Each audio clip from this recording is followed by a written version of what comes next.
I've only worked at Guardian Angel Children's Home for a few months now, but I've been helping kids for as long as I can remember.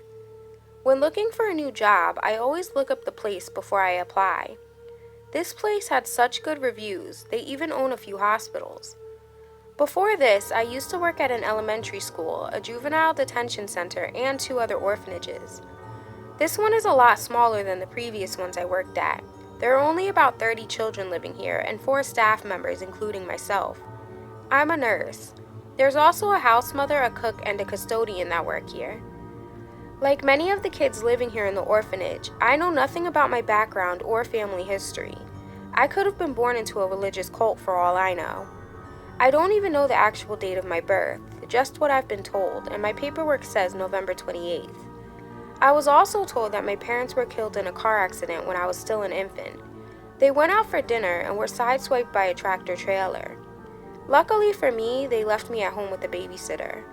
Unluckily for me, they were the only family that I had, so that's how I ended up in a place just like this when I was a little girl. And I called it home until I was 18 and they kicked me out. Everyone knows that no one wants to adopt an older kid. People come to these places looking for babies because they want to be able to watch the child grow and enjoy parenthood to the fullest, just like if they had an actual child of their own. And the bonding process is easier. Babies and toddlers don't remember their parents or the fact that they've been adopted. So of course, after growing up in a place just like this, it didn't take me long to notice that something strange was going on around here. And knowing the things that some of these kids have gone through, I try my best to be their friend. I'm always nice to them, not like some of the other staff who give them dirty looks and roll their eyes at them, mumbling under their breath every time one of them does something wrong. I always have a smile on my face, and some days after I get off of work, I even volunteer at the orphanage.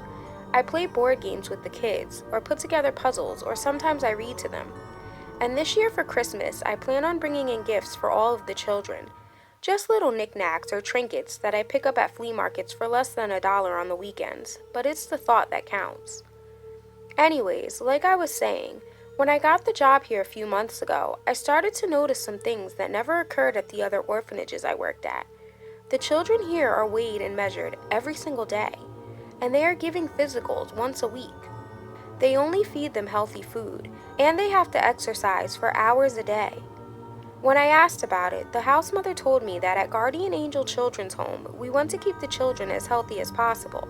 Their slogan is, "A healthy child is a happy child." She says that the healthier they are, then the more likely it is that they will be the lucky ones selected. "What do you mean by selected?" I ask her. She grins, and an uneasy feeling washes over me. You know, selected to be a foster child. After months of working here, every time an orphan got adopted, I realized that I never saw any potential foster parents around. And to the best of my knowledge, usually the people looking to adopt come here to the orphanage, not the other way around. 3 kids have been adopted in the past few months. I always wonder about it now, even on my days off of work. When I had off the other day, I thought about the kids and how good they always are, so I picked up a few boxes of cookies for them. Then I handed them out at lunch today. The kids were so ecstatic, they scarfed them down and begged for more. After lunch, Mrs. Peterson, the house mother, called me into her office. She was furious. She said that the children were not allowed to have any sweets because it'll raise their blood sugar, and that just isn't healthy. Then she made them work out for an extra hour today to burn the carbs off. I felt so bad afterwards, but I don't see what the problem is. It was just a few cookies. Now the kids are crying and exhausted, and it's all my fault. I think it's safe to say that I'll never bring in snacks again after that. There have been no more incidents until a month later. One of the children, Greg Turner, went missing during the night. Last night after dinner was the last time that anyone saw him. We were all in the main hall decorating the Christmas tree when Mrs. Peterson comes in and says that she needs to take a vote on what everyone would like to eat for Christmas dinner in a few weeks. So she stares down at her paper and begins to read off the options to the children, and then they all vote. Ham wins over turkey, and for the sides, yams, green bean casserole, and gluten-free cornbread. Greg walks over to me moaning and groaning because he doesn't like yams. I tell him that I don't care for them either, but what can you do? It won the vote fair and square. Then we all go back to decorating, and around 9 p.m. the kids are told it's time for bed. I say goodnight to them, and I remember seeing Greg walk to his room. Then this morning, I was informed that he wasn't in his room for the morning wake-up call. I don't think much of it at first. Maybe he just got up earlier than everyone else and had to use the bathroom before he headed down to breakfast. But once I get to the dining hall, I find that he's not there. So I get my breakfast and ask a few of the other kids if they've seen him, but no one has since last night. A couple of them do tell me that he got called into Mrs. Peterson's office on his way to bed. After breakfast, I approach Mrs. Peterson and ask her if she's seen him. She plays coy, pretending that she doesn't even know which one of the children I'm referring to. The little boy that is missing. Some of the other kids say that you called him into your office last night, I say loudly. Some of the other staff and children begin to stop what they're doing and stare in our direction. She pulls me aside and whispers, I spoke to him about an incident where he misbehaved in class. I don't know what you're implying. I pause for a moment and then say, all I want to know is where he is. Well, I don't know where he is, she retorts. Just then, Mr. Jacobs marches in and announces, it seems that one of the children, a boy, has run away during the night. His name is Greg, I shout. Yes, Greg, thank you. He gives me a look, warning me not to interrupt him again. Mr. Jacobs is the administrator, the man who runs this building. He rarely comes around here unless there's some sort of a problem. He continues, Mrs. Peterson will take some of you out to help search the grounds, and the rest of you will remain here and help search the building. If we can't locate him, I'll have to call the police. He pauses for a moment, then adds, and that's not something that I want to have to do. Mrs. Peterson reads my name off as one of the staff members that will help search the grounds, so I head back to my room to grab my jacket. On my way back to the front hall, I walk past Greg's room and glance over at his bed. That's when I notice that his slippers and sneakers are both neatly sitting beneath it. Each child here only owns one pair of sneakers, and the slippers are provided to them by the orphanage. Why would he leave wearing no shoes, I think to myself. I slide my jacket on and zip it up. Then I meet Mrs. Peterson and the rest of the group at the front door. When I step outside, the cold winter air hits me like a ton of bricks. It's freezing, even with my thick warm sweater, jacket, hat, and gloves. My breath rises before me, puffs of moisture from my lungs, and I think of how I never really notice I'm breathing during the warmer seasons. Then as the steely gray clouds make good on their promise and it begins to snow, I think about how the nearest town is miles from here. If Greg really did run away, where would he have gone? And why would he leave his coat and shoes behind? He can't be that foolish. My eyes begin to sting as the wind picks up. I wrap my scarf twice around my neck so that it overlaps my lips, hoping that my own exhaled air will be trapped and give me a little bit of warmth. But it does nothing. The chill still finds a way to seep in, and my teeth begin to chatter. I tense up and bend my head to the oncoming wind. The snow continues to fall like confetti onto my woolly cap.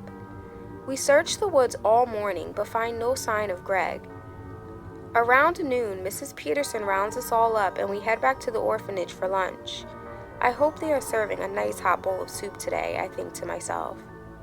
When we return to the orphanage, Mrs. Peterson and Mr. Jacobs go off into her office. I go back to my room. I stay at the orphanage 5 days out of the week, then I go home on the weekends when I have off. I change out of my wet clothes, then head to the dining hall for lunch.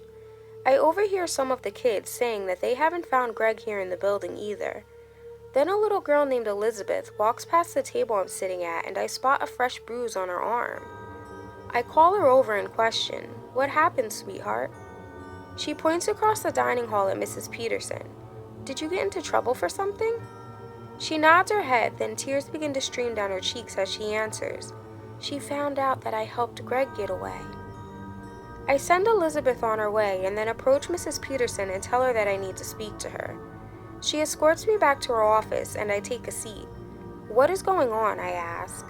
She looks at me confused, then replies, "Greg ran away and we're trying to locate him." "Why? Do you know where he is?" I shake my head. "I'm not talking about Greg." "Then I'm not sure what you mean." "What happened to Elizabeth? How did she get that bruise on her arm?"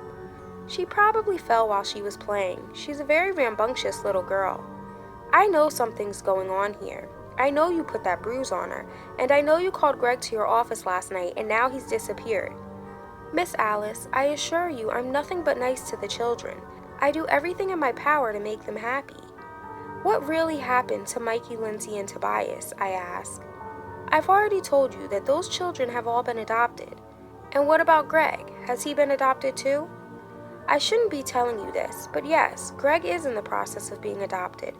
Maybe he was scared about being placed with a new family. This is the only home he's ever known. That could be why he ran away. Now, Miss Alice, I'm warning you to stop it right now, she says in a stern tone. I don't know what you think is going on, but I don't want you putting your ridiculous ideas into the children's heads. You're going to scare them all half to death. Greg is around here somewhere. Then she whispers under her breath, I just pray that we find him before it's too late. I get up from my chair, leave her office, and head back to my room. Then a little while later, Mrs. Peterson and Mr. Jacobs leave the orphanage. As I'm walking down the hallway on my way to the supply closet, I pass by Mrs. Peterson's office and notice that the door is open a crack. I knock, and when there's no answer, I step inside and close the door behind me. I don't know what I'm looking for, so I begin by searching through the papers on her desk. But I find nothing, just some of the kids' schoolwork. Then I start to pull open her drawers. Most of them are just full of the children's files, but then I come across something in the bottom drawer of her desk. It's full of more files for all of the kids. It lists things like their blood types, race, how strong or weak they are, or if they've ever been hospitalized or had surgery. And if they have anything at all wrong with them, their chart is stamped rejected. Then I find a small notebook full of names. I pick it up and flip through the pages. I don't recognize any of the names, so I decide to sit down at Mrs. Peterson's desktop computer and type one of them in. Alexis Studebaker. She's the 12-year-old daughter of an oil tycoon from Texas. I search another name, Richard Bivens. He's the 8-year-old son of a lawyer from New York. I continue to search the names and am astonished to see that all of them are children of rich and powerful people. I stand there wondering why in the world are their names in this book. As I read the pages more thoroughly, I realize that next to each of the children's names, it lists a transplant that they've recently had done. Next to Alexis's name, it says liver transplant, and next to Richard's name, it says kidney transplant. Then at the bottom of the list, next to the last two names, I see that it says they need a heart transplant and a cornea transplant. Then it says donor status pending. My heart nearly stops when I put two and two together and realize what I'm seeing. Now I know what has been happening to the children that have supposedly been adopted. This is a list of children who are all in need of organs, and the children from the orphanage are being used as the organ donors. I catch my breath and place everything back into the drawer just as I found it.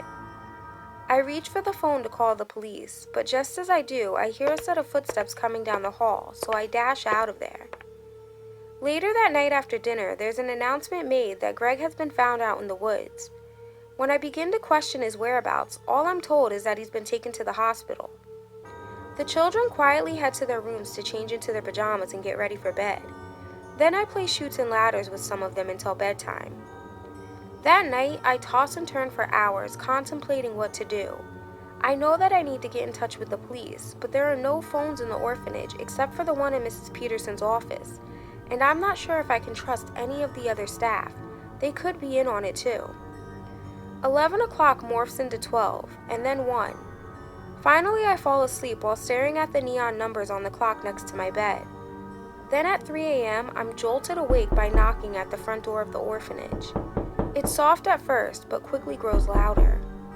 I sit up in my bed, wipe the sleep from my eyes, and gaze around the room. I assume I must have been dreaming, so I lie back down on my pillow and pull the covers over my head, but the knocking continues and echoes right through them.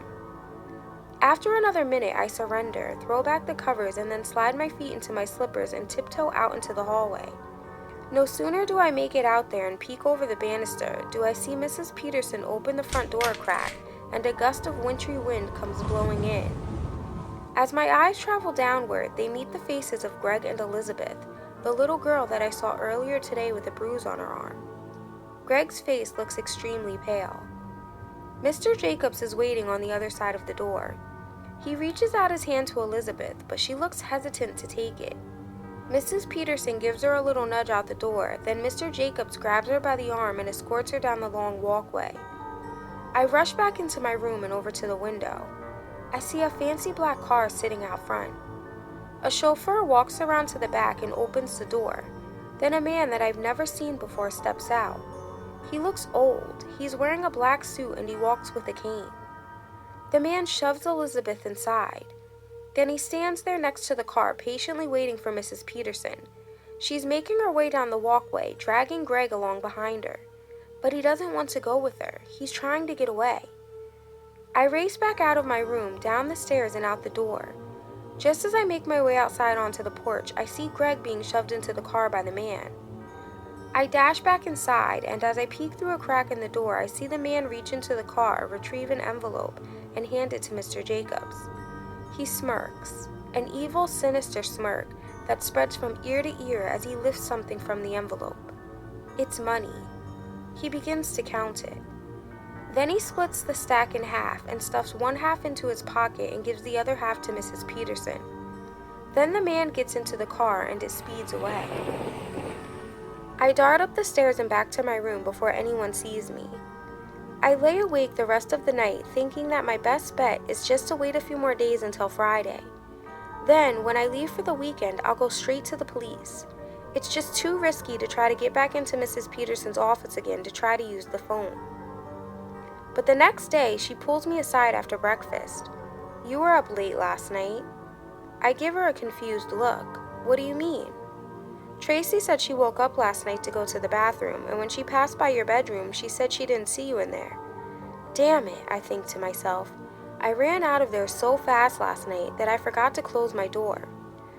Tracy probably came looking for me because she's afraid to go to the bathroom by herself at night. Sometimes she'll wake me up and ask me to take her. I answer, "Oh yeah, I woke up and had to go to the bathroom. Tracy and I must have just missed each other." She stops and smiles as a group of kids pass us. Then she continues, "I know what you're planning on doing, Miss Alice. Don't make plans to go home on Friday. You'll be spending Christmas here with the rest of us." Then she strolls away. I glance at my watch and then rush to my office. It's almost noon. Tracy always comes in for her medication around this time. When she enters my office, I close the door behind her. She can tell something's wrong. After I administer her medication, I tell her to warn the other children. I don't give her the details. I just tell her that Mrs. Peterson and Mr. Jacobs can't be trusted. Then I tell her that on Thursday night, I'm going to get them all out of here and find them good homes to go to. I tell her to pack a bag. She can ride with me into town, and then I'll send someone else back to pick up the rest of the kids. She will meet me in the kitchen at midnight.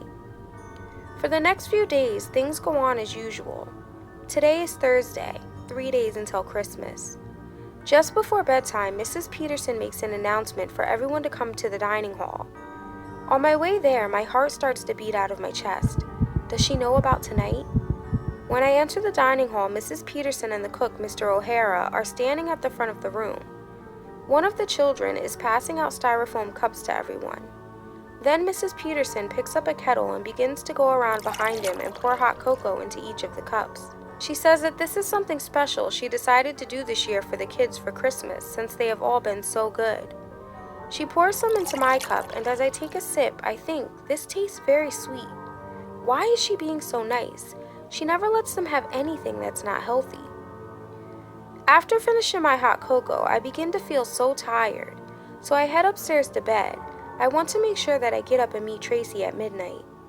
I set my alarm and then fall right to sleep. I wake up when it goes off and quickly turn it off, but I still feel extremely tired. I can barely keep my eyes open, but I force myself to get out of the bed. As soon as my feet hit the floor, I collapse. I don't understand what is going on with me. I've never been this tired in my life. I can't even function. I hear the sound of my door opening, and then I see two figures appear. I don't recognize them until they start to speak. It's Mrs. Peterson and Mr. Jacobs. They pick me up and she says, "You don't look so good." Then everything goes black. I wake up drowsy and tied up. The three of us are driving in a car, the two of them up front and me in the back. "What's happening?" I ask. Mrs. Peterson replies, "We see everything that goes on at that orphanage. We know that you saw us the other night." Was that cocoa good? The cocoa. That's what must have made me so tired. They drugged me. Immediately I think about Tracy. I whisper her name. Oh, don't worry about her. She's been taken care of, Mrs. Peterson says with a grin. A tear rolls down my cheek, thinking about what they could have done to her and how I dragged her into this. Where are you taking me? I scream at them. Mr. Jacobs looks at me in the rearview mirror and calmly replies, We found a use for you, so we don't have to worry about you snooping around anymore. But truly, this was your real purpose the whole time. It wasn't an accident that we chose you. It was your background. Being an orphan with no parents, family, or friends, and only being dedicated to the children that made you our prime candidate. We're so glad that you can participate in starting our new venture of adult organ donating, giving back to people who contribute more to society than you. His words are the last thing I remember before Mrs. Peterson sticks a needle in my arm.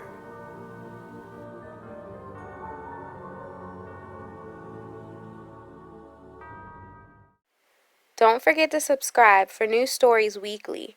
See you next time on Nina's Nightmares. Really? You're supposed to click the like button, not me. Ugh.